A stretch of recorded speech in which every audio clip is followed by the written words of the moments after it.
അമ്മയുടെ പ്രസിഡന്റ് സ്ഥാനത്ത് നിന്ന് മോഹൻലാൽ രാജിവെച്ചിരിക്കുന്നു എന്നുള്ള ഏറ്റവും പുതിയ വാർത്തയാണ് ഇപ്പോൾ പുറത്തു വരുന്നത്. മലയാള സിനിമാ താരങ്ങളുടെ സംഘടനയായ അമ്മയുടെ പ്രസിഡന്റ് സ്ഥാനത്ത് നിന്ന് മോഹൻലാൽ രാജിവെച്ചിരിക്കുന്നു എന്നുള്ള ഏറ്റവും പുതിയ വാർത്തകൾ പുറത്തു വരുന്നതിനോടൊപ്പം അമ്മയുടെ ഭരണസമിതി അംഗങ്ങൾ ഒന്നാകെ രാജിവെച്ചിരിക്കുന്നു എന്നുള്ള ഏറ്റവും പുതിയ വാർത്തകളാണ് പുറത്തു വരുന്നത്. അതോടൊപ്പം തന്നെ 2 മാസത്തിനുള്ളിൽ പുതിയ അമ്മയുടെ ഭാരവാഹികളെ തിരഞ്ഞെടുക്കും എന്നുള്ള ഒരു വാർത്ത കൂടി ഇപ്പോൾ പുറത്തു വരുന്നുണ്ട്. ഏകദേശം ഹേമ കമ്മിറ്റി റിപ്പോർട്ട് പുറത്തു വന്നതിന് ശേഷമുണ്ടായ ഏറ്റവും വലിയ ഒരു നാടകീയ സംഭവമാണ് അമ്മയുടെ പ്രസിഡന്റ് സ്ഥാനത്ത് നിന്ന് മോഹൻലാലിൻ്റെ രാജി. ആരോപണ വിധേയരായിട്ടുള്ളവർക്കൊപ്പം ഇനി തുടരാനാകില്ല എന്നുള്ള എക്സിക്യൂട്ടീവ് കമ്മിറ്റി അംഗങ്ങളിലെ ഒരു വിഭാഗത്തിൻ്റെ ശക്തമായ ഒരു നിലപാടാണ് മോഹൻലാൽ അടക്കമുള്ള താരങ്ങളുടെ എക്സിക്യൂട്ടീവ് കമ്മിറ്റി അംഗങ്ങൾ ഉൾപ്പെടെയുള്ളവർ രാജിയിലേക്ക് നയിച്ചതും എന്നുള്ളൊരു വാർത്ത ശ്രദ്ധേയമാണ്.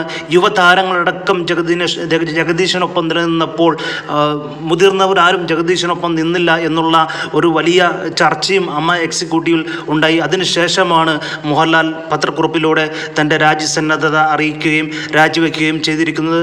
മോഹൻലാലിൻ്റെ രാജിയിൽ നിന്ന് പിന്തിരിപ്പിക്കാൻ മുതിർന്ന താരങ്ങൾ അടക്കമുള്ളവർ ഇതിനോട് മോഹൻലാലിനെ പിന്തിരിപ്പിക്കാൻ ശ്രമിച്ചു എന്നുള്ള വാർത്തയും പുറത്തു വരുന്നുണ്ട്. എന്നിരുന്നാൽ തന്നെയും വളരെ വലിയ ഒരു വിവാദങ്ങളായിരിക്കും ഇനിയുള്ള ദിവസങ്ങളിൽ നടക്കുക എന്നുള്ളത്